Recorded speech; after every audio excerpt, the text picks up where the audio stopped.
Hello, Panthers. I'm standing in the middle of Olen Quad, the epicenter of some of our university's most noted and inspired research.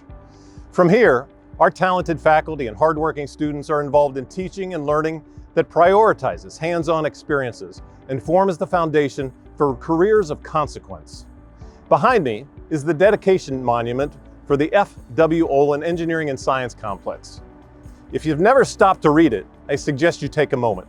It reads, "Dedicated to the relentless pursuit of knowledge for the betterment of mankind and the planet on which we live."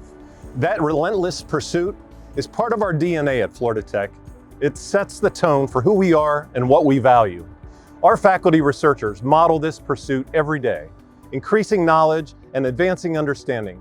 Great examples of why expanding that research is a strategic priority for our university. This planet we all call home has global-sized challenges that the disciplines taught and science explored at Florida Tech can address.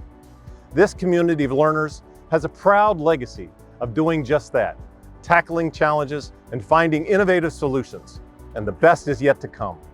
Join me this academic year in recommitting ourselves to that relentless pursuit of knowledge.